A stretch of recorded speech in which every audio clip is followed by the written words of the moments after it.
Buenas noches, en este 16 de julio del año 2026 les damos la bienvenida a todos y todas las participantes de este panel sobre violencia religiosa y filosofía política. Mi nombre es David Roldán y estoy aquí en representación de la Cátedra de Religión y Sociedad en América Latina del Instituto Teológico FIET. Esta actividad la estamos organizando también con la Cátedra Abierta de Filosofía Política y Religión para América Latina de la Universidad Nacional de Santiago del Estero. En representación de la mencionada universidad y de esta cátedra, le cedo la palabra a nuestro colega, el doctor Matías Castro de Achával, para que también pueda dirigirnos unas palabras de apertura en este evento. ¿Qué tal? Saludos a todas y a todos. Para nosotros es una alegría enorme, no solamente haber ganado ayer el partido, sino estar hoy en este evento. Y con una instancia de la Cátedra de Filosofía, Política y Religión en Latinoamérica y el Caribe, que debo decir es una de las espacios más interesantes que ha surgido en el último tiempo. En el caso nuestro, a iniciativa de Diego Ramos, que trajo el año pasado a la Universidad Nacional esta propuesta, y que me quedó a mí el rol de estar coordinando esta iniciativa, pero como un espacio abierto, plural, de debate, para pensar esta problemática que vemos que cada vez toma más importancia en América Latina, que es el vínculo entre la política y la religión, ¿no? Para decirlo muy rápidamente. Así que desde el espacio institucional que a mí me toca coordinar, simplemente apoyar y celebrar este evento y agradecerles, por supuesto, a todos los que están llevando adelante esta conversación y esperemos que este sea el primero de muchos eventos que hagamos, no solamente pensando en Argentina, sino también en América Latina y el Caribe, que es nuestro espacio desde donde estamos pensando y haciendo política día a día, ¿no? Así que, bueno, muchas gracias. Muchas gracias, doctor Castro de Achával, por sus palabras. Y sí, ya estamos pensando en otra conferencia sobre el pensamiento de Rodolfo Kusch, que fue muy relevante para el pensamiento latinoamericano, así que pronto también le haremos llegar a los interesados y las interesadas la información de ese evento a futuro. Bueno, estamos muy contentos, hay bastantes colegas participando. Está el doctor Alberto Roldán del Instituto FIET, la profesora Viviana Hack, también del Instituto FIET. Tenemos un invitado de lujo, el doctor Aníbal Dauría, de la Universidad de Buenos Aires, de la Facultad de Derecho. Mi hija tomó su cátedra de Teoría del Estado el año pasado, vio Rabanal, ¿dónde está? En esa cátedra de Dauría, vamos directo ahí, dijo mi hija Sofía el año pasado, así que excelente nivel, un gusto tenerlo como oyente aquí y quizás luego pueda participar también en los intercambios. Muy bien, tenemos un panel entonces de lujo para esta noche con 3 participantes. En primer término, el magíster Daniel Bruno, que va a hacer uso de la palabra en primer término, es magíster en teología por Drew University. Creo que está ahí en Nueva Jersey, cerca de un lugar caliente para el domingo que viene a las 4 de la tarde de nuestra hora. Cerquita, sí. Una zona caliente va a ser esa, bien. Es profesor de historia también por el Instituto Joaquín B. González, es pastor metodista, profesor y director de la carrera de licenciatura en teología en la Universidad del Centro Educativo Latinoamericano, UCEL, de Rosario. Se especializa en historia del cristianismo, en teología latinoamericana y en particular en la recepción de la teología wesleyana en América Latina, cuyo origen está justamente en la Inglaterra del siglo XVIII, un poco después del contexto que hoy vamos a abordar. Tenemos también la participación, en segundo término, de la profesora Julia Rabanal, que es profesora de enseñanza media y superior en filosofía por la Facultad de Filosofía y Letras de la Universidad de Buenos Aires. Ejerce la docencia en la mencionada universidad y en otros institutos superiores de enseñanza de la filosofía. Julia es candidata al doctorado en filosofía en la UBA sobre el derecho, su tema es el derecho a castigar como antecedente del derecho penal contemporáneo en la filosofía de Hobbes. Y ella participa de la Asociación de Estudios Hobbesianos, que está radicada en la Universidad de Buenos Aires en la Facultad de Filosofía y Letras. Y en tercer término, de parte de la Universidad Nacional de Santiago del Estero, tenemos al licenciado Diego Ramos, que es licenciado en Ciencias Políticas por la mencionada universidad. Es estudiante avanzado de FIET también, así que está un poco en las dos instituciones, en posgrado, está muy avanzado también con sus investigaciones. Es profesor de la Cátedra Libre de Filosofía Política y Religión de la Universidad Nacional de Santiago del Estero, vicepresidente del Colegio de Politólogos y Relaciones Internacionales de Santiago del Estero, y cuenta en su haber con publicaciones sobre el uso del lenguaje y la simbología religiosa en el discurso político contemporáneo. Así que bueno, este es nuestro panel de lujo. Le damos ahora la palabra a Daniel Bruno y va a continuar luego Julia Rabanal. Daniel, te escuchamos. Bueno, gracias, David. Una alegría poder compartir este momento, este evento tan importante con todos ustedes. A veces, para hablar de cosas muy presentes, es necesario tomar distancia y ver perspectivas, y entonces nos vamos a ir un poco lejos. Nos vamos a dar cuenta que, lamentablemente, lo que parece lejano, de repente lo encontramos a la vuelta de la esquina.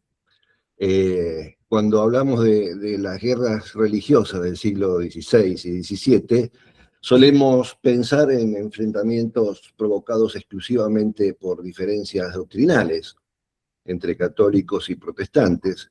Sin embargo, esta mirada es insuficiente, porque las disputas teológicas, si bien tuvieron lugar, se combinaron con otros factores igualmente decisivos o más, como la consolidación de las monarquías nacionales que empezaban a vislumbrarse, las tensiones sociales derivadas de la transformación económica, las aspiraciones de autonomía de distintos principados, y sobre todo la progresiva construcción de identidades colectivas que sí estaban asociadas a una confesión determinada, o sea, lo religioso, pero expresado en forma cultural y política. Estas guerras estallan en el momento en que se desmorona, podríamos decir, el ideal medieval de una única república cristiana, centrada en el papado y en el emperador. Y a partir de la Reforma, Europa dejó de concebirse como una comunidad religiosa homogénea y comienza un largo proceso de redefinición de sus estructuras políticas y culturales. Esta ruptura de la unidad confesional obligó necesariamente a replantear una cuestión más profunda. Sería, ¿sobre qué fundamento podría sostenerse ahora el orden político cuando ya no existe una unidad, una autoridad religiosa reconocida por todos? La historiografía contemporánea, especialmente la escuela alemana, representada por autores como Schilling y Reinhardt, ha propuesto el concepto de confesionalización para describir este fenómeno. El concepto de confesionalización describe el proceso que se da entre la consolidación religiosa y la construcción del Estado moderno en Europa.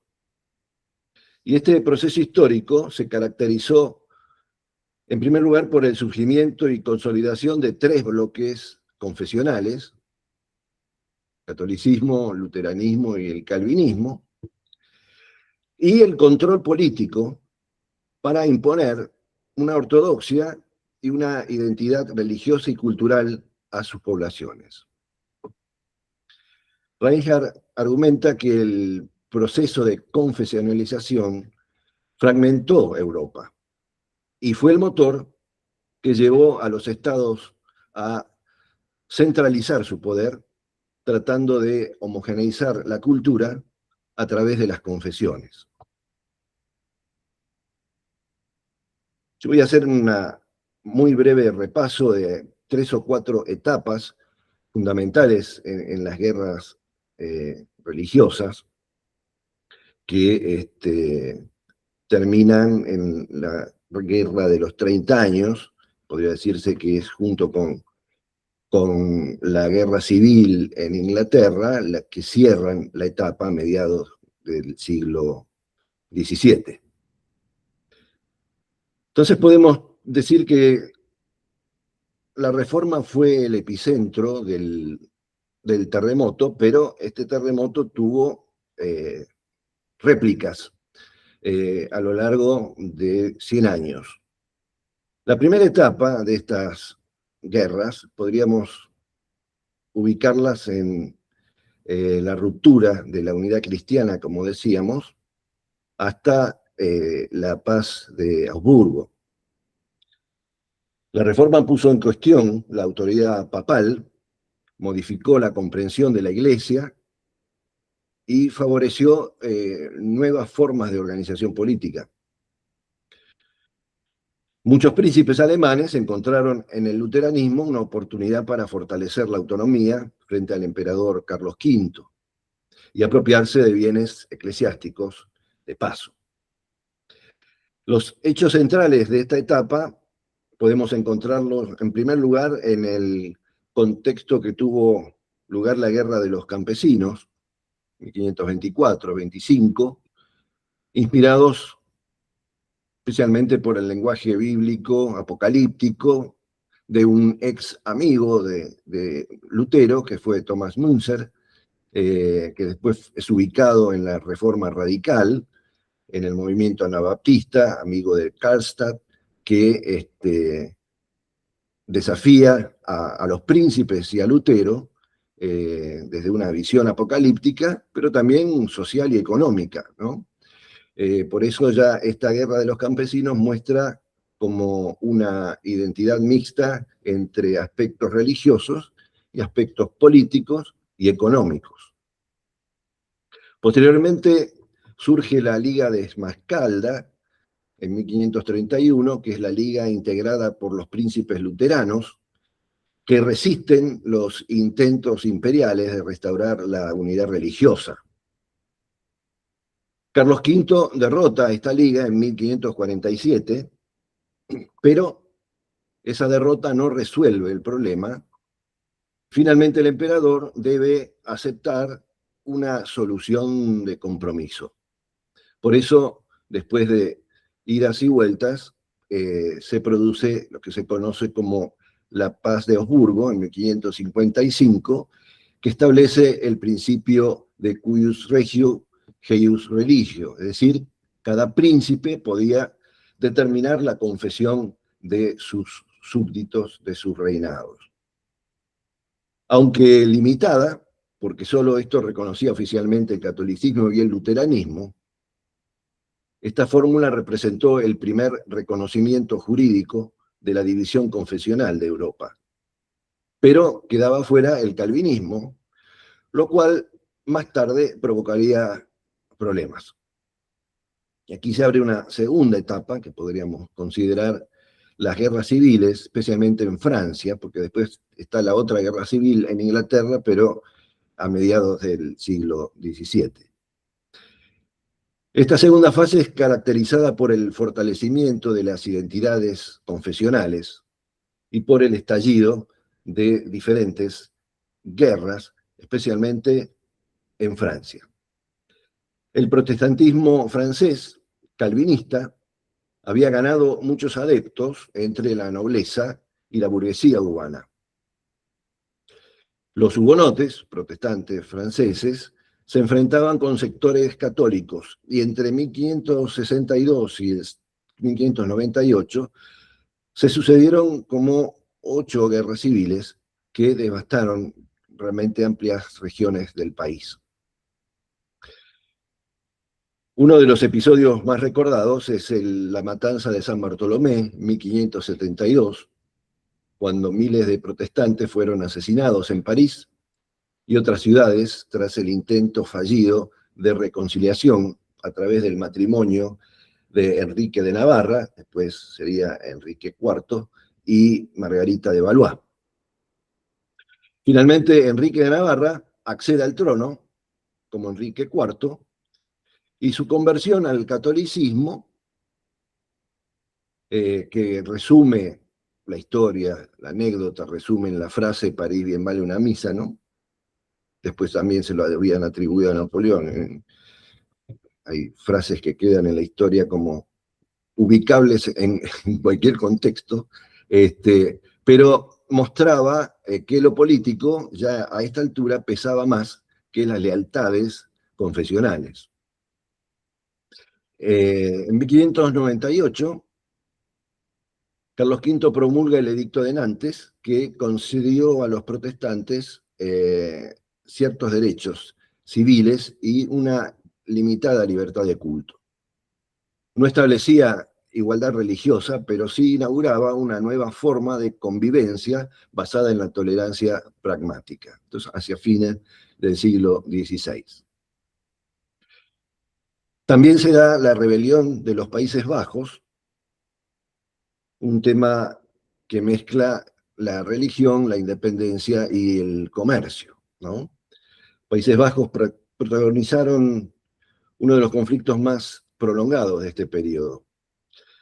Y se da en el contexto de que la monarquía española intenta reforzar el control político y religioso sobre las provincias holandesas, imponiendo más cargas fiscales y una mayor vigilancia de la Inquisición. Sin embargo, estas regiones ya poseían una economía dinámica prácticamente autónoma, independiente, basada en el comercio internacional y una tradición municipal muy arraigada en la autonomía. Por eso se produce una resistencia a la monarquía española, encabezada por Guillermo de Orange, que combinó reivindicaciones religiosas, aspiraciones de autogobierno y defensa de intereses económicos que estaban siendo amenazados por la política centralizadora de Felipe II. Y entonces esto provoca una serie de guerras y batallas interminables que se conoce en la historia como la Guerra de los 80 años, que condujo finalmente a la independencia de las provincias holandesas y al surgimiento de una república mercantil protestante que se convertiría en una de las grandes potencias económicas del siglo XVII. Y podemos mencionar una tercera etapa, que sería la Guerra de los 30 años, de 1618 a 1648, que es el punto culminante de estas guerras religiosas en estos siglos. El conflicto comienza en Bohemia en 1618, con la conocida defenestración de Praga, literalmente cuando tiran por la ventana a funcionarios imperiales católicos, algunos representantes protestantes, ¿no? En sus comienzos, esta guerra estuvo marcada solamente por un carácter confesional. Los Habsburgo pretendían restaurar el predominio católico en sus territorios, mientras varios principados protestantes buscaban preservar los derechos adquiridos. Sin embargo, a medida que avanza el conflicto, comienzan a sumarse alianzas y a obedecer cada vez más a intereses estratégicos. Por eso la Guerra de los 30 años ya podría decirse que es una guerra europea, porque intervienen muchos de los reinados que estaban presentes en ese momento con poder en Europa. El ejemplo más conocido es el de Francia, aunque esta era una potencia católica. El cardenal Richelieu decidió apoyar militarmente a Suecia y a otros estados protestantes para debilitar la dinastía de los Habsburgo. Esto muestra justamente que las lealtades políticas y confesionales estaban en pugna en ese momento y no costaba pasarse de un bando a otro cuando convenía políticamente la situación. Las consecuencias humanas de esta guerra de los 30 años realmente fueron devastadoras. Algunas regiones alemanas perdieron entre un 20 y 40% de su población debido a combates, epidemias y hambrunas. Y la economía quedó arruinada durante décadas, prácticamente en toda Europa.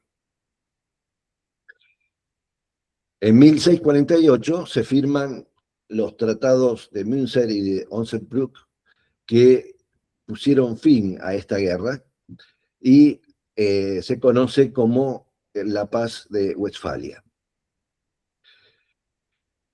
Y la Paz de Westfalia suele considerarse como uno de los hitos fundacionales del sistema internacional moderno. Confirmó la autonomía política de los estados y amplió el reconocimiento legal a las confesiones reformadas. No significó el fin inmediato de la intolerancia, pero sí el abandono progresivo de la idea medieval de uniformidad confesional. De esta manera empezó un largo camino hacia la aceptación de cierto pluralismo religioso que encontraría nuevas formulaciones filosóficas en el siglo XVII, con pensadores como Locke y más tarde en el pensamiento ilustrado. Entonces, más o menos, una síntesis a muy vuelo de pájaro para mencionar qué fueron las guerras religiosas, entre quién se dio y las consecuencias. Y para ir cerrando, quisiera mencionar algunas conclusiones, algunas consecuencias políticas y consecuencias teológicas de estas guerras.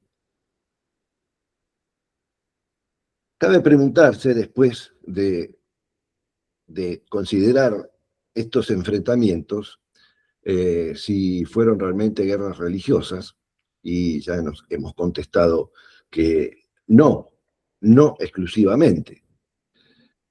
La respuesta más adecuada tal vez sea afirmar que fueron guerras en las que la religión proporcionó el lenguaje de legitimación más poderoso disponible en aquella época, pero en las que actuaron simultáneamente intereses políticos, económicos y sociales. Las guerras religiosas destruyeron el ideal de una Europa unificada bajo una única confesión, favorecieron la consolidación de estados soberanos y estimularon de alguna manera la reflexión sobre los límites del poder político y el poder religioso.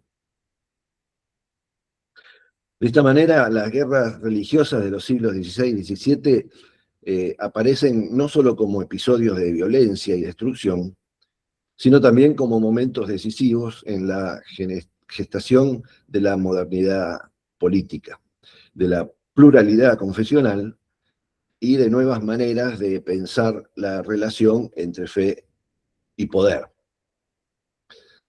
En este sentido, podría decirse que las guerras religiosas marcaron el tránsito entre dos formas de comprender la política. La primera, que concebía la unidad de la sociedad como consecuencia de la unidad de la fe. La segunda comenzó a buscar la estabilidad política, pero aun cuando esa unidad religiosa ya no existía.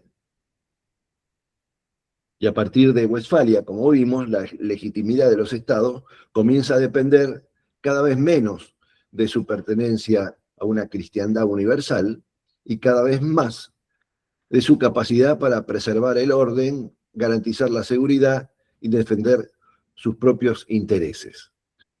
Y es aquí donde la llamada razón de Estado adquiere un significado histórico muy importante, porque es el momento en que Europa dejó de preguntarse solamente cuál era la verdadera religión y comenzó a preguntarse cómo podían convivir sociedades profundamente divididas sin destruirse mutuamente. Y desde una perspectiva teológica podemos preguntarnos, pensar que esto representa una advertencia permanente sobre el peligro de la absolutización de cualquier proyecto humano. Como señalaría Paul Tillich, teólogo protestante, al hablar del principio protestante, toda realidad histórica, incluidas las iglesias, las confesiones y los estados, debe permanecer sometida a la crítica del Evangelio y a resistir la tentación de identificarse plenamente con la voluntad de Dios. La imposibilidad de absolutizar las ideas. En uno de los pasajes más penetrantes de su obra, Wilson, un historiador inglés que trabajó mucho la Guerra de los 30 años, escribe que el extremismo religioso se vuelve especialmente peligroso cuando se combina justamente con el poder político. En ese momento los gobernantes llegan a convencerse de haber sido elegidos por Dios para cumplir una misión providencial, y consideran absolutas sus propias normas. Demonizan al adversario y eliminan toda posibilidad de diálogo o compromiso.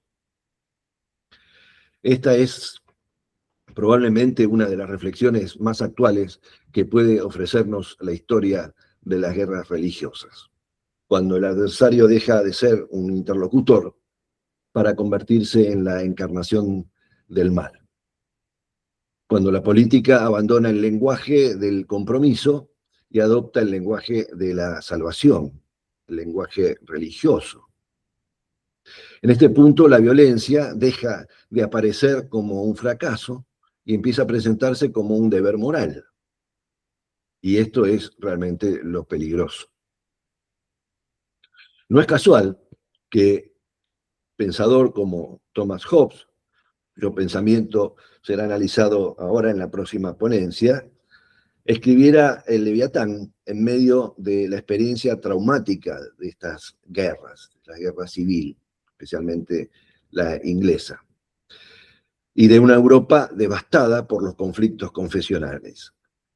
Su gran pregunta ya no será cuál es la verdadera religión, sino cómo impedir que la sociedad se destruya a sí misma cuando distintas verdades absolutas pretenden imponerse por la fuerza. Y esta es la gran pregunta que 4 siglos después continúa siendo una de las más importantes de nuestra civilización. Bueno, hasta aquí mi reflexión de esta noche. Gracias.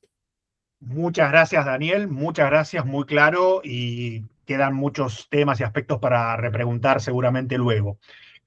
Nuestro panel se llama Violencia religiosa y filosofía política, de Hobbes a la actualidad, y justamente Julia ahora nos va a contar algo sobre la figura entonces de Thomas Hobbes, que sobresale cuando hablamos de filosofía política.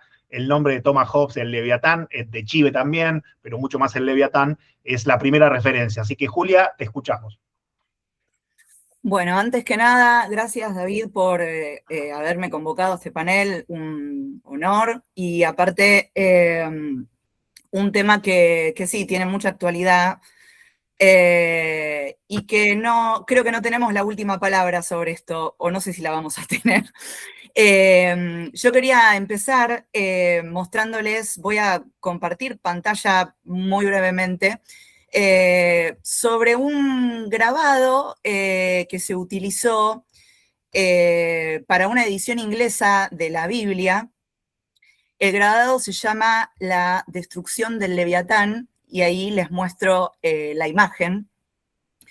El artista se llama Gustave Doré, y me pareció que era muy pertinente para este encuentro. Tranquilamente podría funcionar como portada del Leviatán. Sabemos que la portada del Leviatán, el frontispicio, es otra cosa, pero me parece que esto también podría funcionar, ¿no? Sobre todo porque esta ilustración para el autor que les mencionaba que hizo el grabado fue acompañada por la cita de Isaías 27:1, que dice: en aquel día Jehová castigará con su poderosa espada al Leviatán, ¿no? o sea, completo.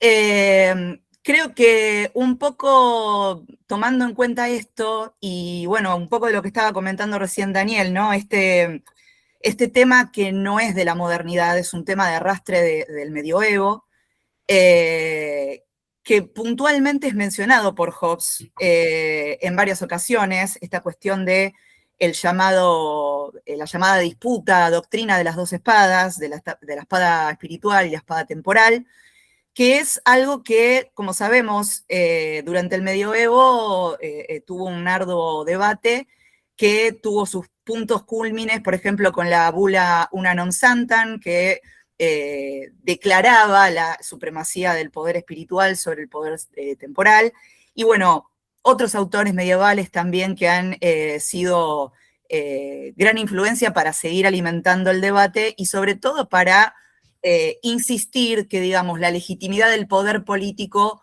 proviene de lo que es el poder divino, ¿no? O sea, todo esto que explicaba antes Daniel al respecto de cuando empiezan las monarquías absolutas, cuando empieza a haber un cambio, quizás también ligado con lo que pasó en las universidades en su momento cuando empezó el ingreso de los textos aristotélicos, ¿no? El enfrentamiento entre la fe y la razón ahí, digamos, tuvo un impacto bastante importante a nivel político, porque eso después tuvimos a varios autores que, si bien hablaban del cristianismo y, digamos, el lugar que ocupa, trataban como de darle cierto vuelo de independencia al poder temporal, el que nosotros conocemos hoy en día como poder político, ¿no? Y para ya directamente ir a Hobbes y al Leviatán, yo les comentaba esto, ¿no? De que Hobbes menciona varias veces lo que tiene que ver con la disputa entre ambos poderes, pero se complica esta situación, este análisis, no solo por el contexto histórico, que como bien decía Daniel, el Leviatán vio la luz en pleno, vamos a decirlo así, Commonwealth, o sea, pleno gobierno de Oliver Cromwell, y del triunfo, por ende, del protestantismo, sino que también está esta cuestión de arrastre, ¿no? O sea, como que tiene una dimensión muy grande lo que es el tema de la religión. Y yo creo que más aún, porque para Hobbes la religión es algo que es propio del hombre en un sentido natural. O sea, en la primera parte del Leviatán, llamada Sobre el hombre, nosotros encontramos el capítulo sobre la religión. Y esto acontece, o no es casual, que esté antes del primer capítulo sobre el Estado, ¿no? O sea, como que, digamos, no es casual. O sea, yo creo que Hobbes siempre tiene esa anticipación, a veces un poco macabra, pero bueno. Y la cuestión es que es muy interesante porque lo que él dice ahí en ese capítulo sobre la religión habla justamente de dos posibles tipos de hombre que son los que se encargan de, digamos, sembrar esas semillas de la religión, y tiene que ver, por supuesto, con aquellos que se sirven de la religión para fines políticos, para lo que tiene que ver principalmente con la estabilidad, con lo que tiene que ver con que haya una armonía, y luego la creación, elaboración de una religión a partir de un Dios, ¿no?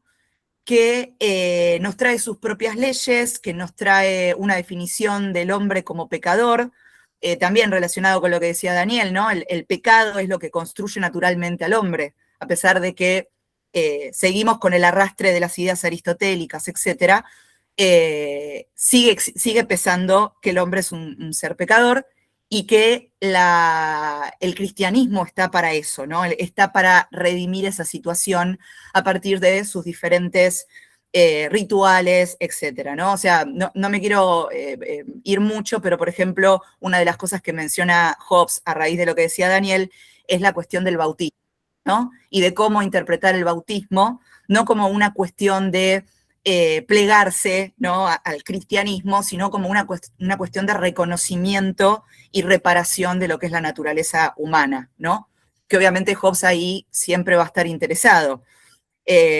Lo primero que nosotros tenemos en materia de política en el Leviatán, puntualmente en el capítulo 13, habla de un estado de guerra, no para menos pensar esto como el contexto histórico que está viviendo Inglaterra, y un contexto de guerra no ocasionado solamente porque los hombres, como robó alguna vez esa frase, es lobo del hombre, sino que también tiene que ver con cuestiones de conveniencia, de intereses. O sea, no es que los hombres están todo el tiempo en guerra. La guerra tiene que ver con un sentir, con una utilidad, y hay momentos de paz, son pocos, pero hay momentos de paz. Y esos momentos de paz son los que quizá podemos encontrar como parte de lo que Hobbes llama pacto, lo que tiene que ver con un acuerdo, ¿no?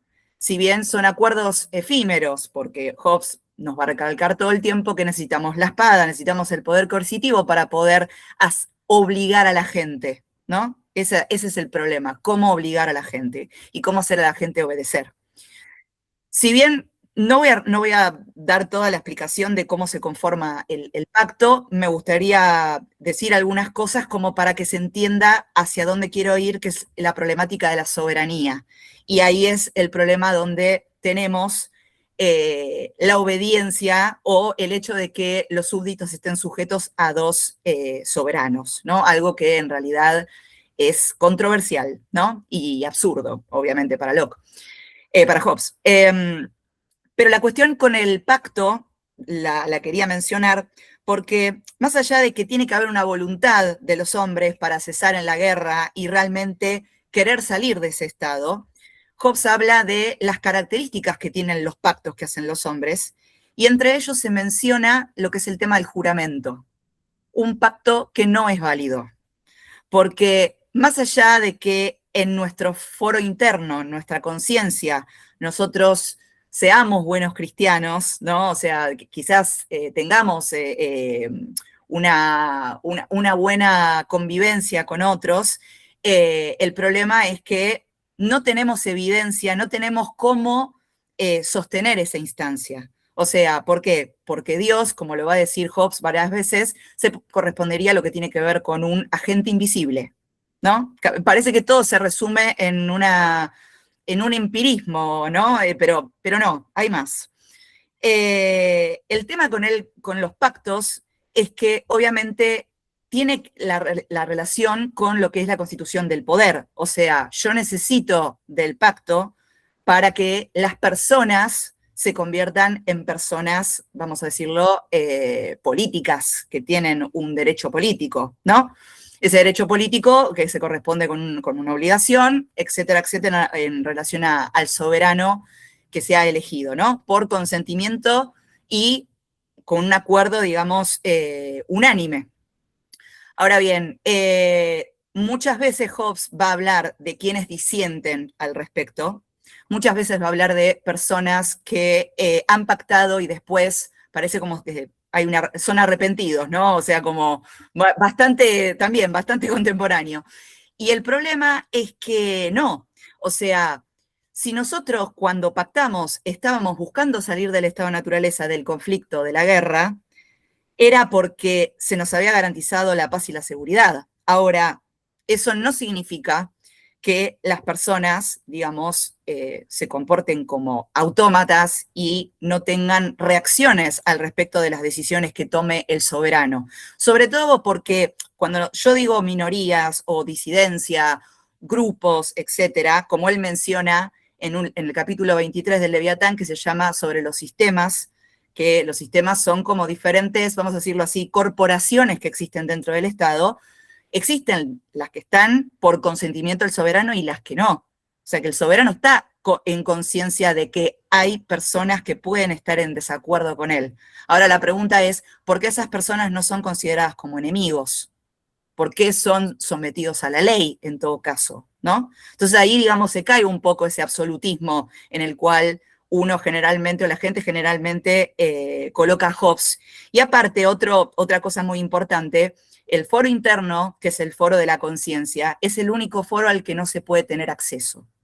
O sea que cuando, por ejemplo, nosotros hablamos de pecado, ¿no? El pecado no tiene mayor injerencia a menos que trascienda el foro interno. Ahí sí, digamos, el pecado deja de ser pecado y se convierte en una infracción. Y así es punible. ¿no? Esto es como también muy, muy importante, ¿no? Porque está relacionado también con esto del tema de lo que mencionaba recién Daniel al respecto del tema de la confesión y de cómo funciona todo esto, ¿no? Pero el tema es ese, ¿no? El tema es que nosotros somos súbditos de un soberano, hemos pactado entre nosotros para darle ese poder al soberano y para que el soberano nos proteja, pero el soberano sigue, digamos, lidiando con situaciones dentro de lo que es el Estado, no es que ya se formó el Estado y colorín colorado, el cuento se acabó, sino que el Leviatán continúa. Y nosotros tenemos no solamente una discusión al respecto de dos soberanos, como es el poder temporal, como se decía en el medioevo, el poder político y el poder eclesiástico o espiritual, sino también tenemos el problema a resolver de qué hacemos con ese poder que desde el medioevo viene sosteniéndose en el sentido de ocupar un lugar dentro de la política, hacer sus propias leyes y competir por el alma y el cuerpo de sus súbditos, ¿no?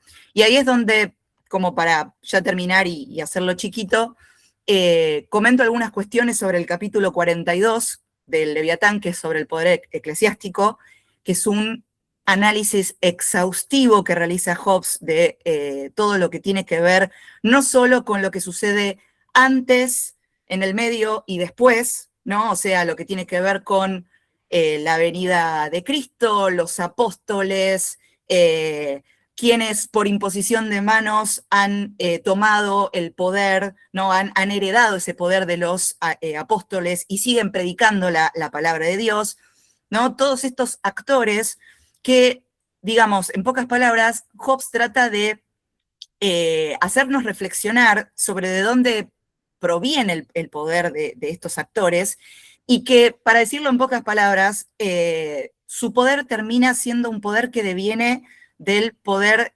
político, porque Hobbes entiende a esos ministros como ministros del Estado, o sea, ministros que han tenido, a partir de la imposición de manos, la delegación de un poder, pero que ese poder no es delegado de la vía divina directamente, sino de forma indirecta, en este caso a través de los apóstoles, ¿no? Entonces, hay una discusión en ese capítulo que retoma en el capítulo 12 sobre la religión, sobre qué hace el hombre, ¿no?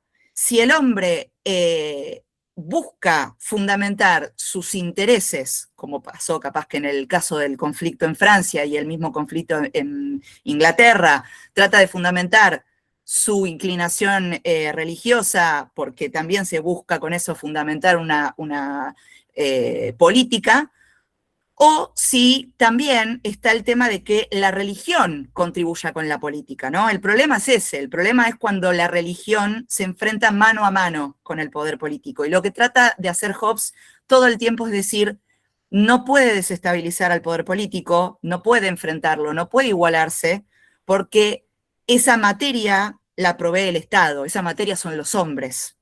Y los hombres son aquellos que reciben, ¿no? Por la imposición de manos, ese poder para predicar, para persuadir, para enseñar las doctrinas, ¿no? O sea, todo eso está manejado por el Estado.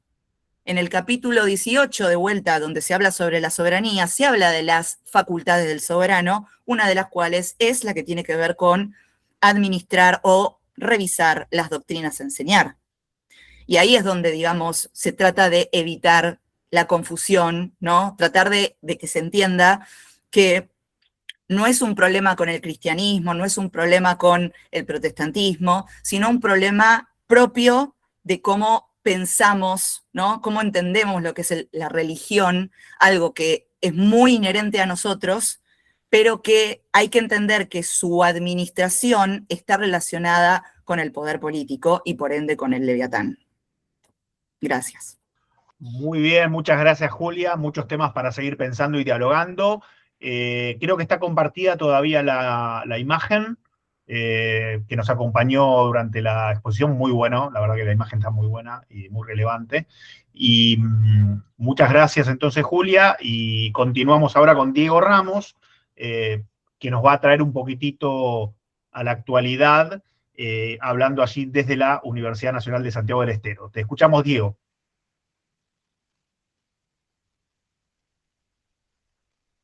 A ver, yo no te alcanzo a escuchar. No, yo tampoco.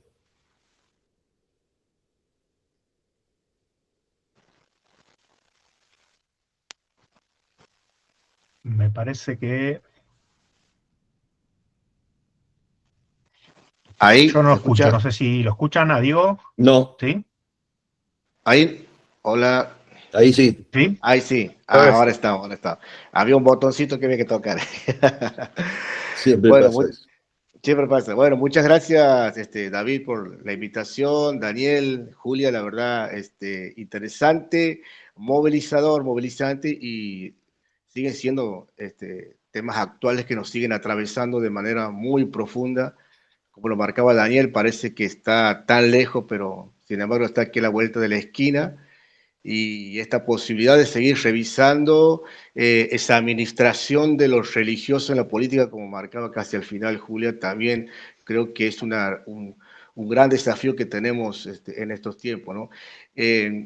Yo voy a tratar también muy breve, 3 ejes muy cortitos, y los ejes siempre están como transitando la territorialidad, porque venimos también de la experiencia de la militancia, del territorio, de la construcción, y este tema de los religiosos, los políticos, su utilización del discurso, es una preocupación política que la venimos teniendo hace bastante tiempo y de hecho la vamos verificando no solamente dentro del campo político, sino también dentro, obviamente, del campo religioso con mucha fuerza, ¿no? Y a veces uno queda como sorprendido frente a tantas realidades, tanta presencia y vigencia de todo lo que recién Julia y Daniel expresaban, ¿no? La primera creo que tra tratar de hablar acerca de la fisura. Hay un eco ahí, se me hace. David, apaga tu mic. Ahí está. La primer eje, la fisura del crisis que tenemos sobre el tema del orden internacional y la presencia de un nuevo génesis, ¿no? Somos testigos de todo lo que ha pasado en estos tiempos. También aquí vamos poniendo algunos elementos y decimos que hay una intención muy fuerte de la extrema derecha. Ha logrado la fisura en el orden jurídico internacional y también al estilo granchiano piensa lo viejo que no muere y lo nuevo que no termina de nacer, ¿no? Y ahí van poniendo esta idea de que tiene que nacer algo nuevo. La extrema derecha está con esta idea de que algo nuevo tiene que nacer y para que, por supuesto, nazca algo nuevo, tiene que morir lo viejo. Ahora, ¿qué es lo viejo que tiene que morir? Y bueno, tiene que morir las expresiones de lucha, las conquistas políticas, sociales, económicas a lo largo de los tiempos. Tiene que ver también con el tema de ir en contra de todas las reivindicaciones de estos últimos tiempos, ¿no? Eso es lo viejo que para la derecha tiene que morir. Para eso, por supuesto, lo plantea casi en un término bíblico, literal, van en busca de una nueva creación, de un nuevo génesis, y para eso es importante el caos, ¿no? Ese caos que van instalando, ese caos que van proponiendo, y ese caos que tiene que ver con las invasiones a los territorios, la intromisión electorales, que últimamente lo hemos visto, como en las elecciones en América Latina, el presidente del norte ha tenido una incidencia muy fuerte en la cuestión de la construcción electoral. Por supuesto, también las guerras que marcaba Daniel, también están las guerras comerciales, las guerras económicas, y todo este caos propicio para que se pueda dar esta nueva creación de esta nueva génesis. Pero aquí hay algo interesante porque la propuesta de este nuevo génesis tiene que ver y va en contra del sentido civilizatorio, ¿no? Y no tiene que ver con la civilización occidental, sino con este sentido de humanización, ese proceso del génesis que tiene que ver con cada vez más humanidad. Y ya es una propuesta del génesis a contramano, a contramarcha, contradictorio, porque lo que se busca aquí es justamente la ferocidad, ¿no? Lo marcaba también Julia, lo decía también Daniel, la ferocidad que es muy propio de la naturaleza animal, eso de que hay que devorar unos al otro, y por supuesto que esta ferocidad tiene que ver también con la propuesta que está haciendo en estos últimos tiempos de una democracia antagónica, ¿no? Una democracia antagónica donde es necesario el enemigo a eliminar, ¿no? La eliminación del enemigo es la lucha feroz, constante de exterminar al enemigo. Entonces, también hay una propuesta, una idea de que el fracaso civilizatorio ha fracasado, ¿no? El sentido civilizatorio ha fracasado en la humanidad. Entonces, esta génesis tiene que aparecer a partir también de deidades. Tienen que estar construidas, sostenidas desde las deidades.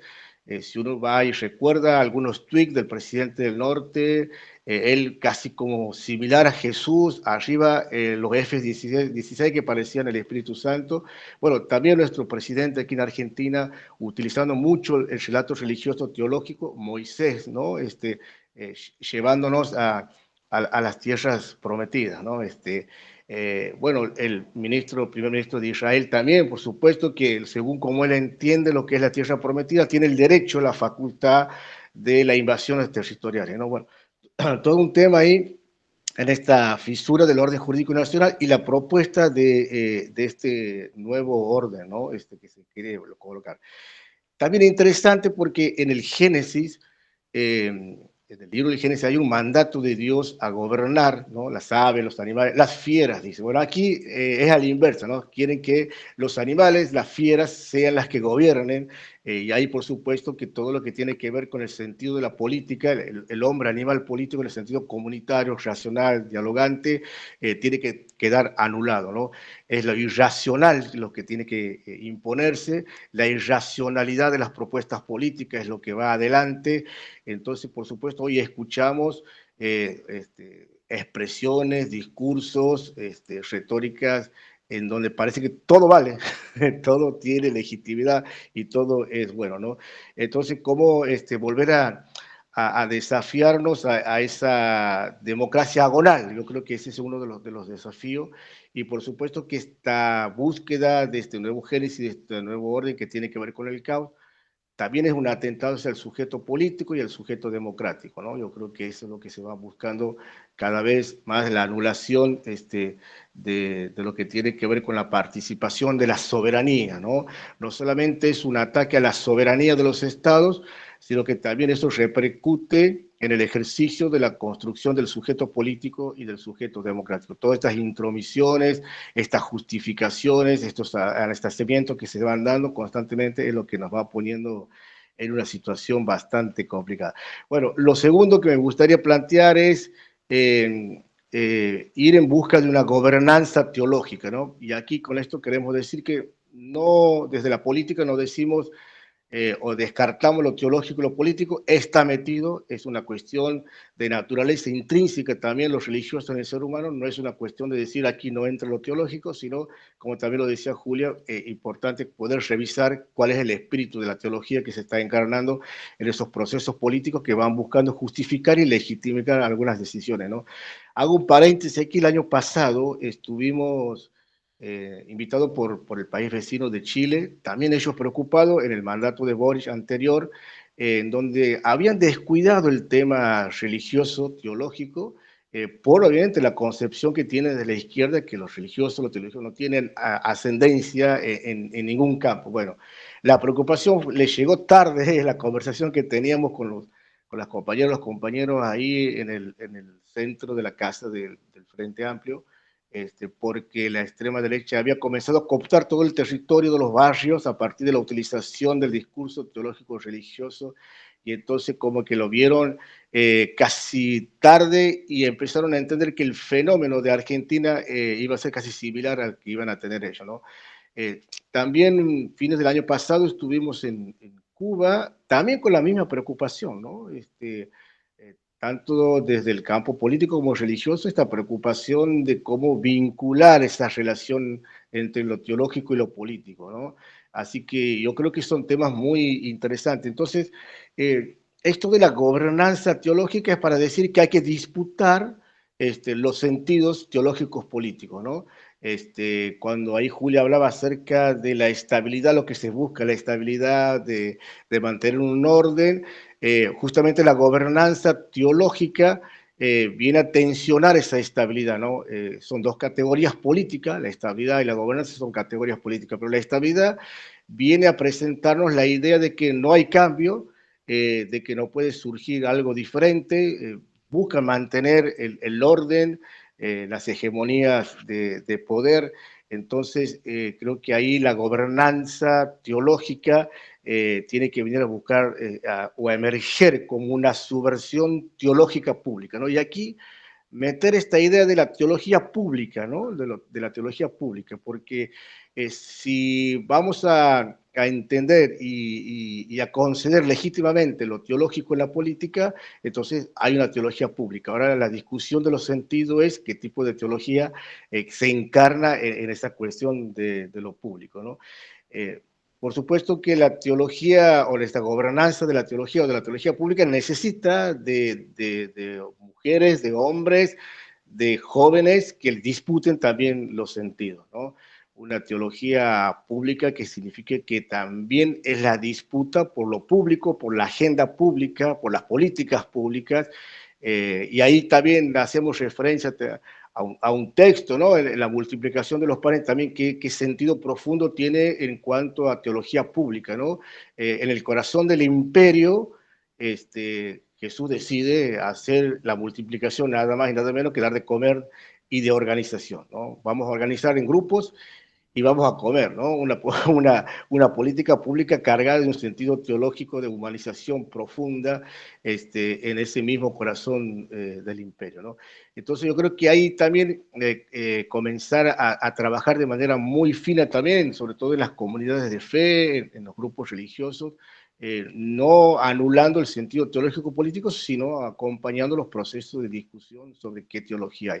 Por eso el último puntito, que el último eje es esta distinción entre teología de la política y política de la teología, ¿no? Yo creo que ahí es donde está como un gran peligro, un gran riesgo cuando la política depende de la teología, ¿no? Ahí entramos en un problema bastante complicado porque tiene que ver con todo esto que tanto Daniel como Julia lo han expresado. Empiezan a surgir, a emerger todas las legitimaciones, dar legitimidad a las decisiones, el atentado contra la materialidad de la vida del cuerpo social entra en una legitimidad cuando la política depende de la teología y desde las estructuras o desde el proyecto político te piden el sacrificio, ¿no? El sentido sacrificial es algo que para nosotros tiene esa connotación teológica, política, y por supuesto nosotros como región, como más los del norte, aquí Santiago del Estero, que nosotros hemos dependido del virreinato del Perú, la matriz colonial del virreinato del Perú era absolutamente agresiva, con una definición y una decisión de la cooptación de los saberes y de nuestras culturas, con una pedagogía de la evangelización, que también era política en su espíritu. La pedagogía de la evangelización tenía una pedagogía política que llevó hasta hoy, en pleno siglo XXI, a que esa matriz siga todavía existiendo, ¿no? Por eso no es muy descabellado cuando uno ve en las comunidades de fe o incluso dentro del campo político hombres de fe, mujeres de fe, abrazando estas experiencias o estas propuestas teológicas políticas que tienen que ver más con lo moral que con la decisión de un proyecto político que venga a resolver la materialidad de la vida, ¿no? Así que, bueno, esos tres ejes quería como plantear, ¿no? Como para ponerlo también en la discusión y en el debate, de que no estamos, por supuesto, en contra, absolutamente negando lo teológico, sino como también disputamos el sentido teológico también en el espacio público y que esa agenda pública tenga que ver con un proceso también de mucha más humanización, ¿no? Así que, bueno, eso quería compartirles esta tarde. Muchas gracias, Diego, muchas gracias. Olvidé también mencionar que Diego pertenece a la Iglesia Luterana, ¿correcto? Allí en Santiago del Estero. Así que también en cierto modo habla desde esa tradición, Diego. Bueno, en breve vamos a dar la posibilidad de que puedan dialogar entre sí. Yo quería aprovechar antes de preguntarle a Julia esta cuestión de, bueno, en el contexto en el que Hobbes piensa el Leviatán, están estas guerras religiosas y parece que está en crisis una legitimación del poder político como puesto por Dios. O sea, si Dios no pone a los reyes, ¿quién pone a los reyes? Y pensarlo con este reclamo libertario tan fuerte de, bueno, yo quiero vivir en sociedad, pero yo no quiero pagar ningún impuesto, me roban, los impuestos son un robo, es un robo, no quiero pagar impuestos. Bueno, ¿qué se juega en términos de Hobbes en querer vivir en sociedad o estar en un estado de naturaleza? Si puedes explicar brevemente eso, que creo que también ayuda a entender los problemas en los que incurre podríamos decir, un anarcocapitalismo, ¿no? Sí, sí, totalmente.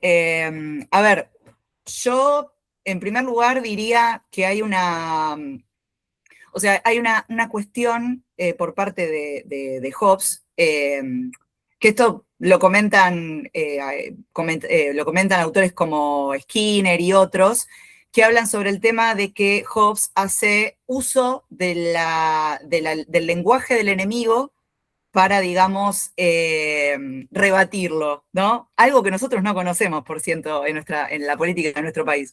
¿Y qué es ese lenguaje? Bueno, ¿y quiénes son los enemigos? Bueno, justamente en el capítulo 18, que se habla sobre el tema de la soberanía, se hace la explícita mención a los hechos que están aconteciendo en Inglaterra entre el rey y el parlamento, ¿no? Entonces ahí hay un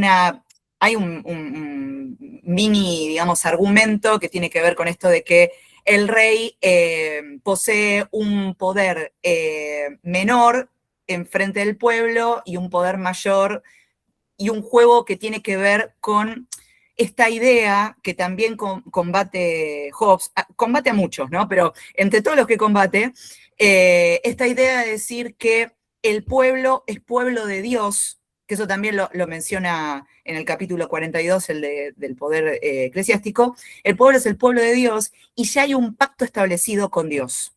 Entonces es como que el soberano viene como en un segundo plano, ¿no? Y si el soberano no cumple con su función, el pueblo puede deponer al soberano porque el pueblo sigue teniendo ese contacto íntimo con Dios y no se desintegra como tal. Ahí está el problema, ¿no? Entonces, Hobbes lo que dice es, no, o sea, el pueblo, el Estado, el Leviatán, etcétera, todos los nombres que le podemos dar, existe en el mismo momento en que las personas aceptan el pacto. Entonces, no podemos pensar que exista un pueblo antes de la conformación del poder político.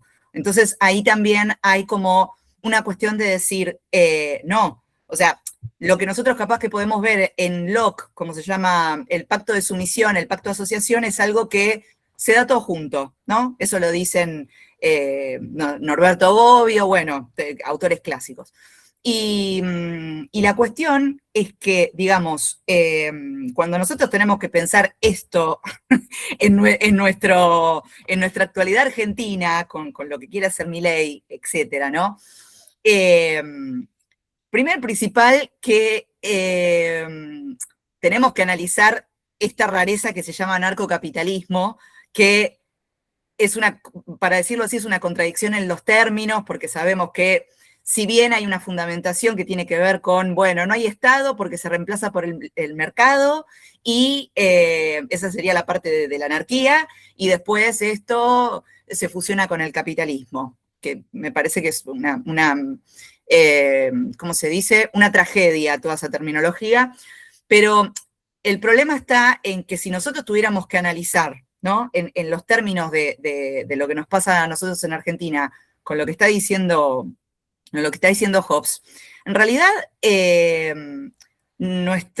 para decirlo así, yo no soy una persona creyente, pero es como que, digamos, esta reivindicación de que haya una religión, no que sea, digamos, el cristianismo, yo prefiero utilizar el término religión, ¿no? Que haya una religión y que de repente hay como una especie de discurso que es este discurso sionista que viene dando vueltas hace tiempo. El otro día hicieron, para el día del 9 de julio, hicieron una bandera que mezclaba la bandera de Israel con la de Argentina. O sea, es como que parecía la portada del Leviatán, pero con Milei, nada más, ¿no? Faltaba eso. Y el tema es que, digamos, la religión hoy en día ha perdido mucho terreno. O sea, no es lo mismo que significaba para la época de Hobbes o antes, que la religión era algo decisivo porque se jugaba el alma, ¿no? O sea, Hobbes puede decir lo que quiera, pero él sigue estando preocupado por el alma y por una cuestión, obviamente, cartesiana, vamos a decirlo así. Y hoy en día eso, yo no sé si la gente está más preocupada en otra cosa, está preocupada en algo que no está haciendo nuestro Leviatán, que es la seguridad y la paz. Entonces, digamos, si de repente, perdón lo que voy a decir ahora, ¿no? Pero si de repente una persona como Cuerva, como lo ha hecho Francisco en su momento también, ¿no? Reclama porque hay corrupción y porque hay una serie de cuestiones que atentan contra el bienestar de lo que tiene que ver con el país y etcétera.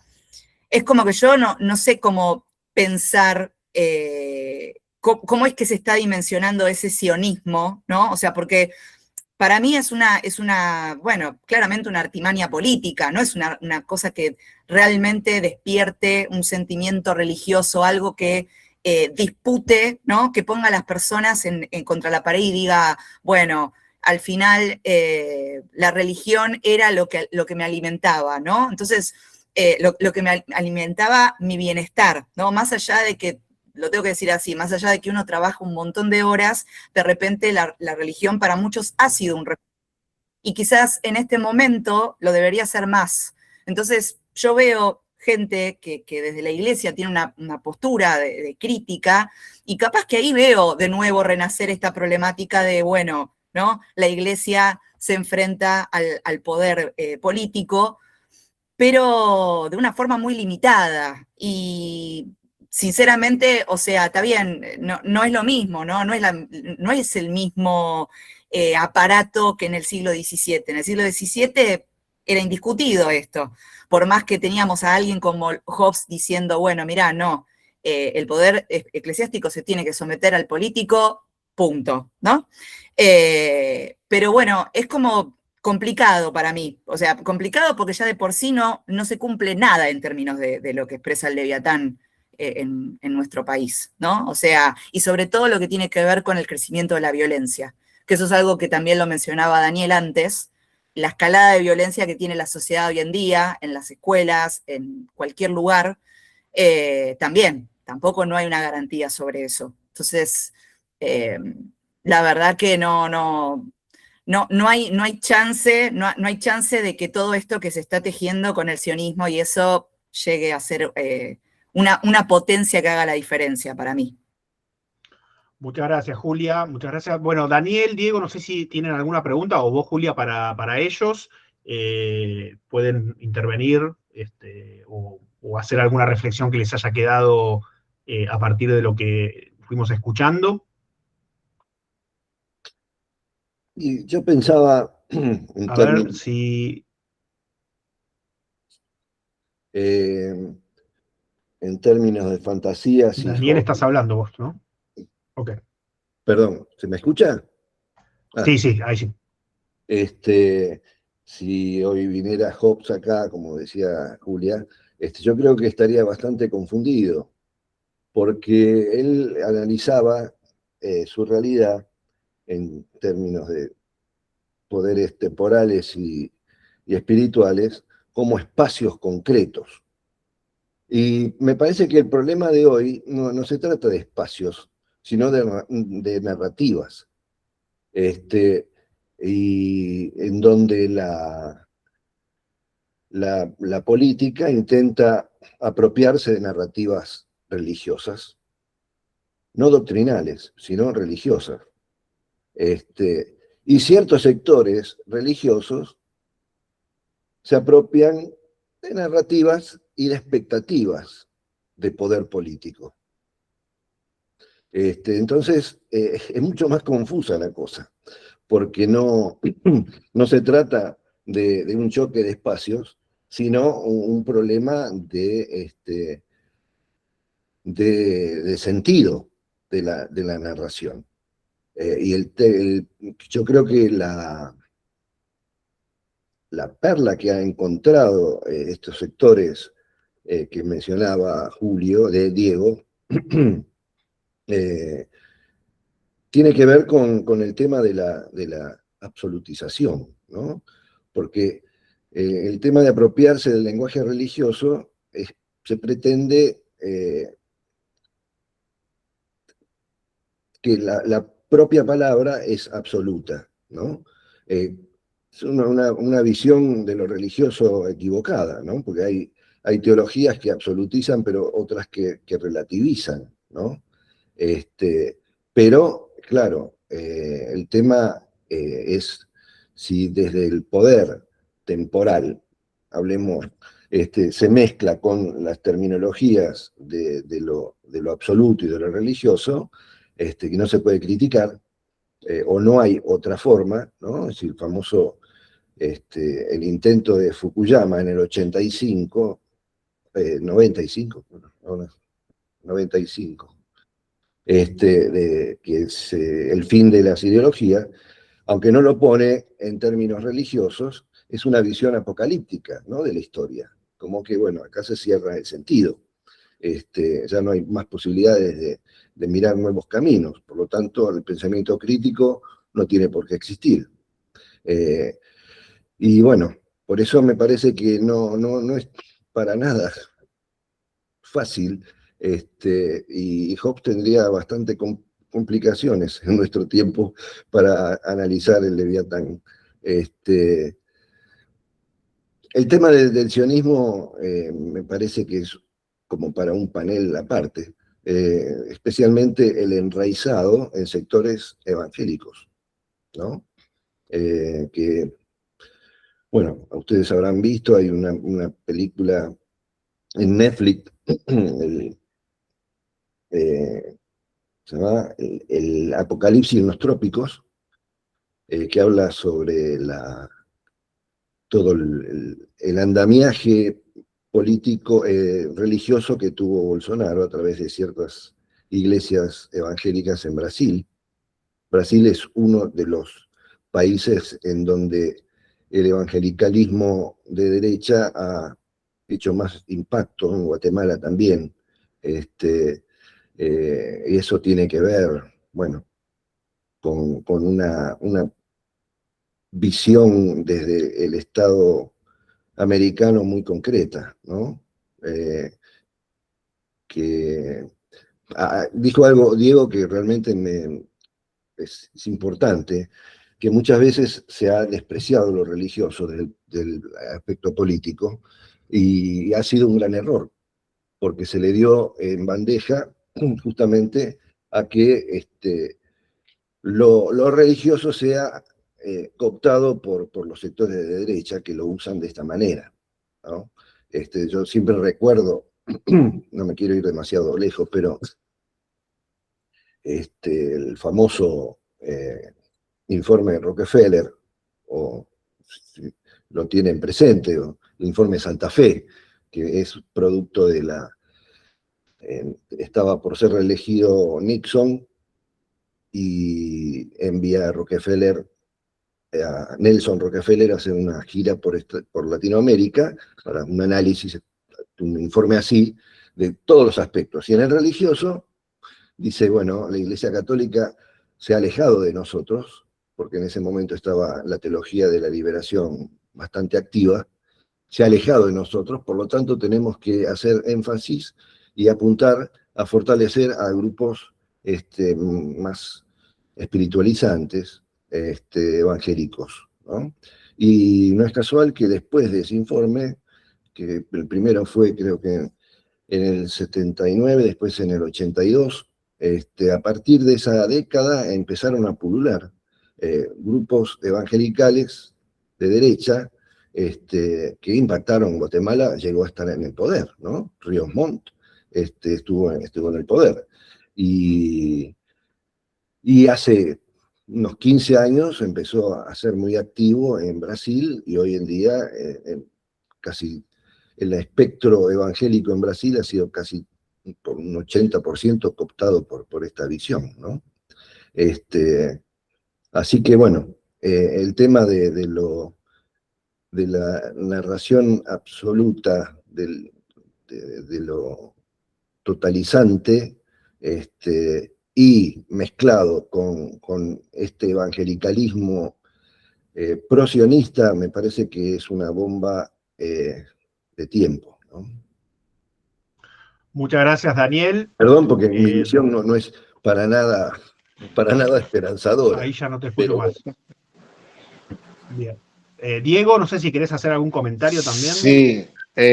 Sí, sí, ahí ha marcado algo interesante también, Daniel. Creo que también esto de revisar también lo que fue la teología de la liberación para su momento y para su tiempo, creo que también hay un gran replanteo para esta época, porque también hubo como una especie de romantización hacia la pobreza, y una falta de articulación o de estrategia o de instrumento para colocar a cristianas y cristianos dentro de la disputa del espacio público, ¿no? Creo que también ahí esa construcción de comunidad sin ser comunidad política también impidió que nuevos sujetos, cristianas y cristianos, se conviertan en sujetos políticos y democráticos, ¿no? Eso dejó un gran vacío para lo que significó que personajes que vengan de otras extracciones, sobre todo con estos intereses puntuales que es la extrema derecha, hayan asumido el rol profético, y a partir de ese rol profético también, por supuesto, disponer de todas las estrategias y los discursos y las narrativas de esperanza falsa, pero al fin esperanza, que siempre el pueblo está como deseoso y atento de construir, ¿no? Pero también creo que hay algo como un poco de esperanza. Bueno, siempre la política tiene la esperanza, ¿no? Si no, no hacemos política, ¿no? Pero esto también de ir construyendo también un planteo ético, político, un planteo ético dentro también de las comunidades de fe, que no olviden el horizonte de justicia, porque cuando se olvida el horizonte de justicia, quedamos entrampados en nuestros discursos y en estos relatos, ¿no? Entonces, ahí yo creo que es importante retomar ese texto que había hecho referencia al de la multiplicación de los panes. Dice al final del texto que se quiere retirar Jesús porque lo querían hacer rey, ¿no? No queremos reyes, el tema de lo absoluto, ¿no? En ese sentido, la absolutización del discurso o la absolutización del espacio de lo que se va generando, ¿no? Y yo creo que ahí queda muy en claro el tema de que hay un sentido de humanización en la política. Yo creo que la falta de estrategias, de la todavía ese reservorio de la vieja política, muy fuerte todavía, impide, por supuesto, que esa renovación sea también una posibilidad para abrir estas aristas que propone la derecha desde lo religioso, ¿no? Entonces, la vieja política, que es lo impuro, que está sucio y contaminado, necesita limpiarse y purificarse, y nosotros somos los que venimos a purificar y a dar un manto de blanquitud, de pulcredad a esto que está tan sucio, ¿no? Por supuesto que eso penetró muy fuerte porque también tenemos engranajes de corrupciones muy fuertes, mucho más visibles que lo que tiene la derecha por el tema mediático y demás, pero son mucho más visibles los del campo popular o de los que hacen ejercicios de política, ¿no? Entonces yo creo que ahí también es importante, insisto en esto, en la disputa teológica, política, del discurso, del relato, de detectar e identificar cuál es el espíritu que mueve a uno y a otro, porque en definitiva el fin de la política, como también en algún momento lo decía Enrique Dussel, el fin de la política no es solamente el bien común como algo, una expresión muy linda, sino la fiesta de los pueblos, ¿no? Que los pueblos sean felices, ¿no? Cuando hay fiesta en los pueblos es porque la política ha logrado llegar a una parte de resolver las demandas de la materialidad de la vida, de comer, de satisfacer la educación, la salud, la vivienda y demás cuestiones, ¿no? Entonces yo creo que esa desesperanza de estar como ahí entrampado en esa situación, llevó a la derecha a tener esta estrategia de incluso inventar una felicidad ficticia, ¿no? Porque yo todavía tengo la experiencia de haber escuchado en una parada de colectivo a dos mujeres grandes, llegado a fin de mes, preguntándose si iban a cobrar en dólares, ¿no?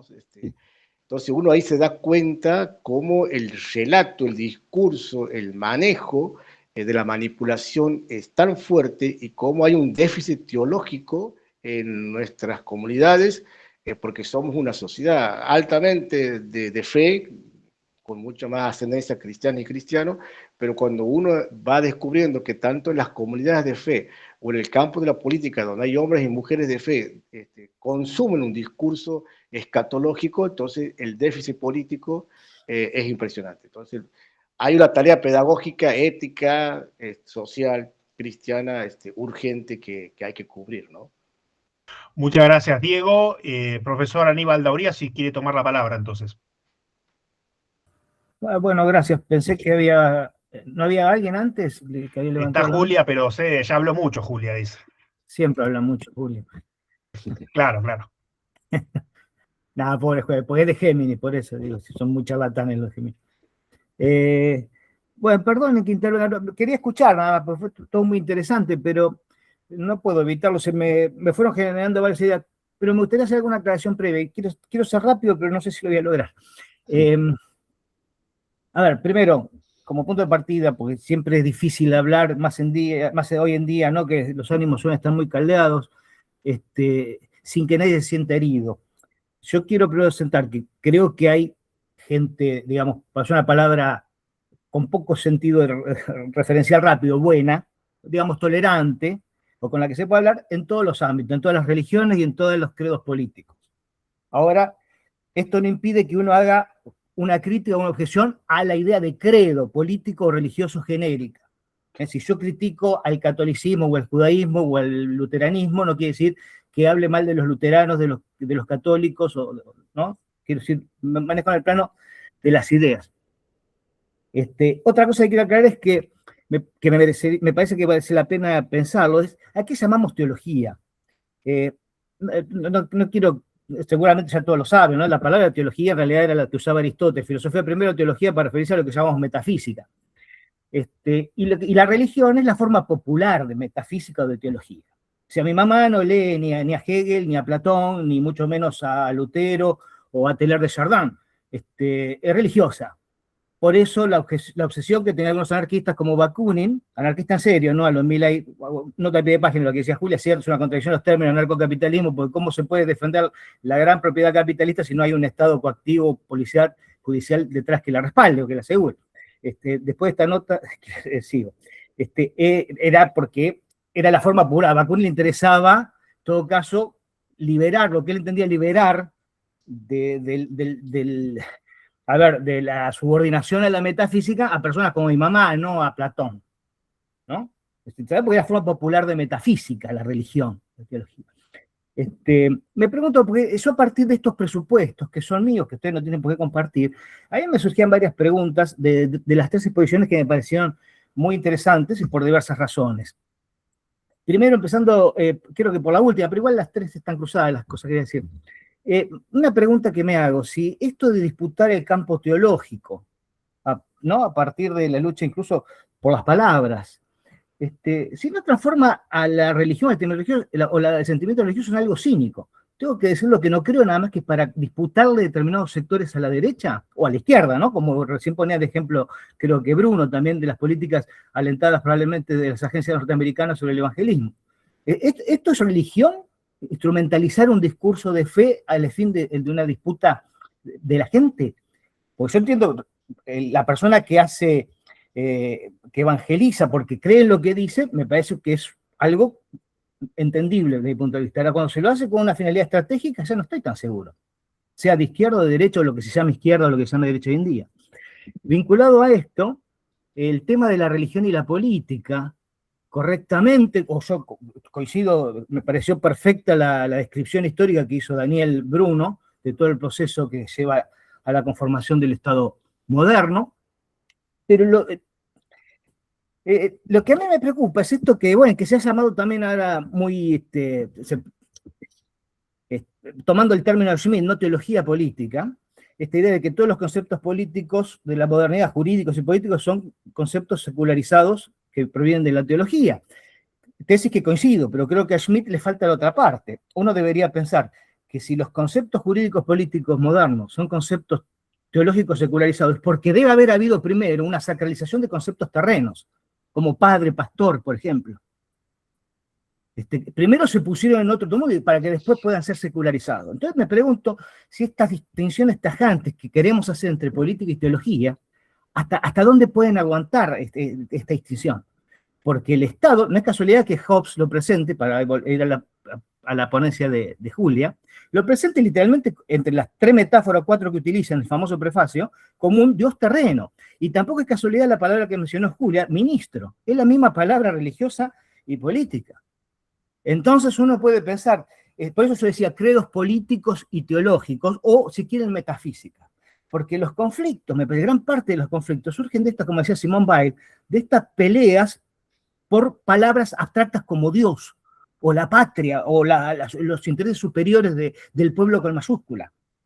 Y se pierde de vista a los individuos de carne y hueso. Entonces, cuando uno está cooptado, poseído, para usar un término religioso, como diría Max Stirner, por ideas fijas, ve también el mundo a través de ideas fijas. Entonces, un individuo concreto, Aníbal Lauria, no ve a Julia Rabanal, ve una judía o una atea o una católica o un comunista, ve categorías abstractas. Y así estamos en un mundo, me parece a mí, enloquecido.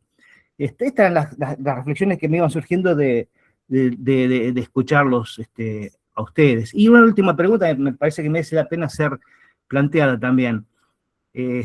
La famosa, bueno, expresión atribuida, correctamente atribuida a Nietzsche, pero digamos clima de época, ¿no? De la muerte de Dios, fin del siglo XIX, está en Dostoyevsky, está en varios, en Bakunin, en otra clave, pero asociada a Nietzsche, ¿no? Si Dios ha muerto, bueno, todo está permitido. Me pregunto si no vale pensarlo al revés, como sugiere Lacan en algún seminario. Si Dios existe, todo está permitido, en nombre de Dios. El nombre de Dios se ha solido matar, no todos los religiosos, pero quiero decir, el nombre de estas grandes entelequias, como Dios, la patria, se suele matar o dejarse matar. Me pregunto si no vale la pena pensar esto. ¿Qué es lo que permite todo? ¿La existencia de Dios o la muerte de Dios? Excelente, muchas gracias Aníbal, muchas gracias, muchas preguntas y reflexiones muy valiosas. No sé si Daniel, Diego, Julia quieren hacer algún comentario, retomar algún aspecto, o si alguien más quiere plantear alguna pregunta en el chat, o brevemente tomar la palabra. No, algo que dijo recién Aníbal, cuando mencionabas que si no es una actitud cínica de tratar de acomodarse a las situaciones. En ese sentido, me parece que no, y me parece que vale la pena hacer una distinción entre religión y teología, porque justamente la teología, desde el punto de vista moderno, es el intento de reflexionar sobre las actitudes religiosas y sobre la fe. Entonces, eso le da un matiz crítico a la teología, necesariamente. Y el matiz crítico justamente es la posibilidad de analizar los contextos y de tratar de traducir la fe que profesa cada teología, digamos, en el contexto que le toca vivir. Por eso no es una ubicación por conveniencia, sino es el intento de estar presente críticamente desde la fe en una situación determinada y en las situaciones cambiantes que se van dando a través de la historia, ¿no? En ese sentido, creo que yo apoyaba lo que decía Diego, que muchas veces la teología dejó de ser crítica, dejó de tratar de interpretar el contexto desde su fe, y entonces se le dio el espacio para que otros lo hicieran. Muchas gracias, Daniel. Yo tenía algo para... Julia. tenía algo para acotar de lo que estaba reflexionando Aníbal. El tema es que yo, por ejemplo, si uno tiene que pensar en lo que tiene que ver con el lenguaje, ¿no? Porque ahí es donde está toda esta problemática, pareciera. Y de repente, por lo menos en Hobbes, uno encuentra poder eclesiástico, religión, no sé si en algún momento menciona la palabra cristianismo como tal, pero digamos como que para mí obviamente tiene connotaciones diferentes, ¿no? Sobre todo por esto, cuando se habla de poder eclesiástico es porque yo creo que es una referencia histórica a traer tanto lo que pasaba en el medioevo como situaciones como lo que estaba pasando en Francia. Cuando usa religión, sí, pienso que puede ser como lo que dice Simone Weil sobre el tema de los significantes vacíos, ¿no? Algo que, porque de repente hablar de una religión natural, algo que digamos, Hobbes no está hablando específicamente de la cuestión de lo que tiene que ver con el pecado. Ahí él habla de diferentes aspectos de lo que él considera que es la religión, pero puntualmente tendríamos por otro lado que pensar lo que tiene que ver con el pecado, el bautismo. O sea, es como que el tema está en que hay que saber distinguir, o sea, Hobbes es una persona que me parece que tiene una afinidad muy, muy clara con el tema del lenguaje. Hay una diferencia, por ejemplo, muy grande entre el vocabulario que él usa en el Leviatán y en el de Quihue, en el Ciudadano. Ya desde el aspecto político hay cambios significativos. La palabra representación hace su aparición, su debut en el Leviatán. Eso es algo que no estaba antes. Si bien antes él está puramente criticando a todo lo que tiene que ver con los protestantes, con los parlamentarios, en Hobbes la cosa se vuelve mucho más difusa. Incluso él mismo lo dice, como diciendo, critico a los que están a favor y a los que están en contra, a los que defienden al rey y a los que están con los parlamentarios. Entonces, también creo que el problema está ahí. O sea, el lenguaje me parece que es el que nos tiene que guiar acá sí o sí, porque como decía Aníbal, esto de, bueno, ¿qué es la izquierda? ¿Qué es la derecha hoy en día? ¿No? La derecha ahora, como comentaban, se ve fortalecida por espacios que pertenecen o pertenecieron a lo que tiene que ver con la religión y se nutren de eso, ¿no? Antes hablaban del caso de Brasil y acá también pasó con Macri y todos los que estaban con Macri que, tengo entendido, ellos participaban, se habían formado retóricamente con personas, no sé si eran protestantes o evangelistas, no me acuerdo muy bien, pero digamos, todo su discurso político estaba armado a partir de eso. Entonces es como que es un poco, y esto lo del tema de la teología política también, que era algo que iba a decir yo antes y no lo dije, tiene que ver también con esta avanzada de que de repente el proyecto de la ilustración fracasó y entonces ahora volvamos todo para atrás, ¿no? Entonces, ¿qué tenemos que hacer? Retomar los conceptos estos y digo, religiosamente, ¿no? Tendríamos que tomar los conceptos, todo lo que pasó antes de la ilustración, o sea, esto de el dilema de las dos espadas, hay que volver a todo eso. ¿Cómo lo está pensando esta gente?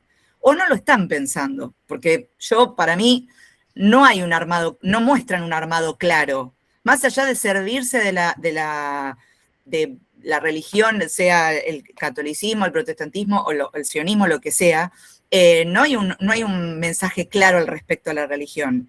Esto lo tengo que decir, ¿no? Cuando Milei le puso nombre a las fuerzas del cielo, o sea, es como que de repente es digamos, una mezcla que hizo de un cuerpo especializado en ciertas cuestiones que tienen que ver con ser fuerza de choque, y por otro lado, una invocación, porque a mí apelar al cielo se me salía así, de Locke, una invocación a lo que tiene que ver con una rebelión, ¿no? Pero también invertido, porque ¿qué es lo que hace esa gente? Fogonea a Milei y a todo su aparato.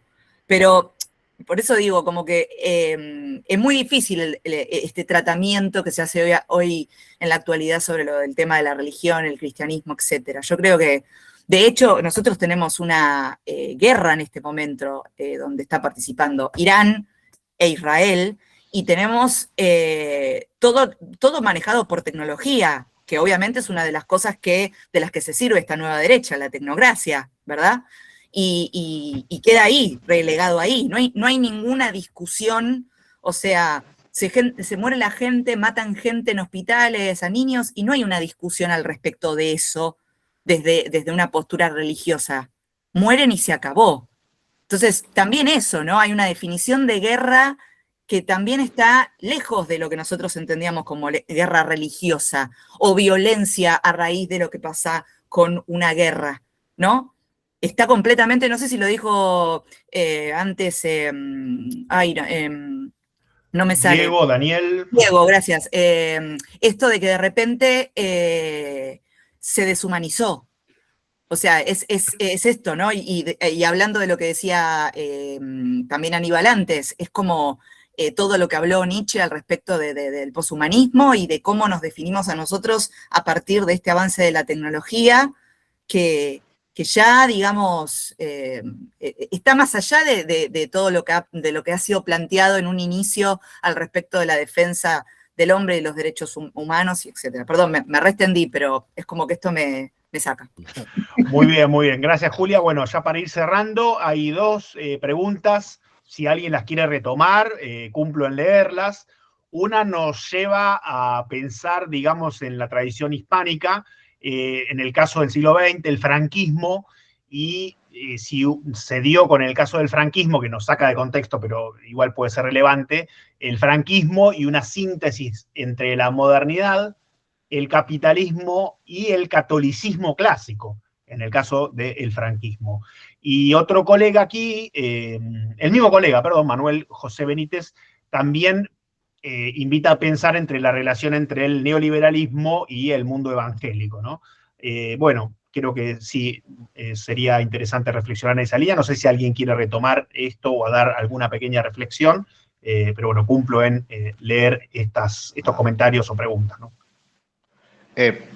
Para comentar algo también que tiene y está relacionado con las preguntas que ahí acaba de hacer también ahí participante, me parece que también es interesante recuperar esto del neoliberalismo, ¿no? Porque también ahí hay que ponerlo muy tajante en esta contradicción de ser neoliberal y de ser cristiano cuando hay una ética cristiana social puesta de por medio, ¿no? Este neoliberalismo que también por ahí se confunde mucho en la sociedad y en nuestros pueblos, pensando que es un nuevo liberalismo, que tiene que ver con algo distinto, o que es un liberalismo exponencial, cuando en realidad este neoliberalismo lo que va a sacar del conservadurismo es esa idea de que es bueno vivir en sociedades desiguales, ¿no? Pero también a su vez el sentido de lo individual. Unen esas dos categorías, ¿no? La desigualdad, que es bueno tener sociedades desiguales, pero también recupera al sujeto individual, ¿no? Entonces, pero hace una construcción interesante que hay que ser individualistas y hay que ser desiguales, ¿no? Entonces, a partir de eso también... Y con ese armado se fue como también llevando adelante esta estrategia de lo que la pregunta que hacía Aníbal, que interesante, hasta dónde más se puede llegar a estirar lo teológico y lo político. Ojalá que no se lleve mucho tiempo estirando esta tensión, porque aquí la respuesta siempre es política, ¿no?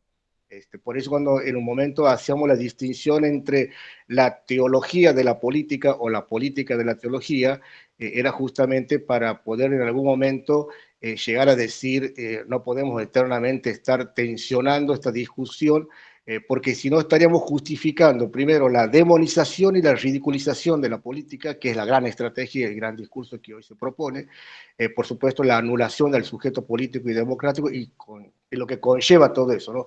Entonces aquí lo que hay que volver a poner con mucha fuerza es recuperar el sentido de la política, recuperar el sentido de la militancia, recuperar el ejercicio del sujeto político y el sujeto democrático, y volver a poner con fuerza que la política es buena y es justa, que esas son sus dos grandes pretensiones que tiene.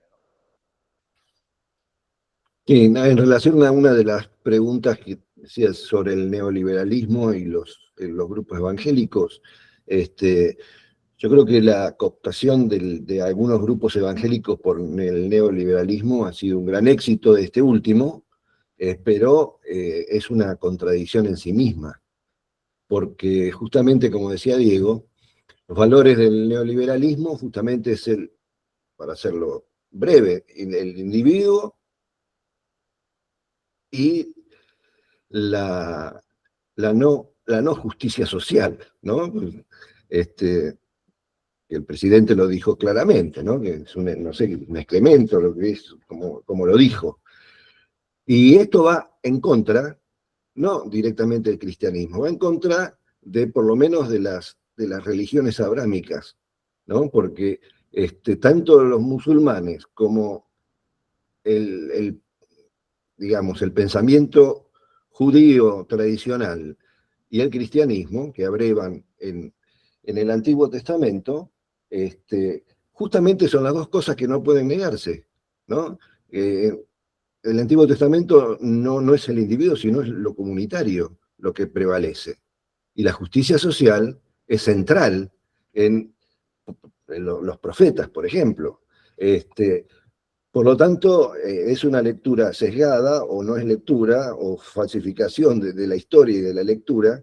Y yo digo un triunfo porque justamente es un triunfo de una narrativa que tiene como un barniz religioso, como decía Julia, ¿no? La fuerza del cielo, qué sé yo, que a algunos le hacen suspirar y decir, oh, mirá, está el presidente hablando de la fuerza del cielo, ¿no? De una cosa vacía. Pero cuando uno lee 5 o 6 páginas del Antiguo Testamento, si bien tiene parte del Antiguo Testamento que mejor no leerlas, pero las centrales son comunidad y justicia social, ¿no? La antítesis del neoliberalismo. Muchas gracias, Daniel. Bueno, vamos poniendo el punto final a este panel, a este diálogo muy enriquecedor. Agradecemos a la Universidad Nacional de Santiago del Estero, a Daniel, Diego, Julia y a todos los participantes. Muchas gracias por haber mostrado su interés y por los aportes y reflexiones que seguirán seguramente durante algunos días en nuestras cabezas.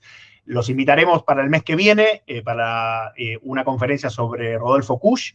Y bueno, tengan todos ustedes muy buenas noches. Muchas gracias. Bueno, buenas noches. Gracias. Hasta luego, nos vemos. Un abrazo grande a todos, todas. Gracias. Igualmente.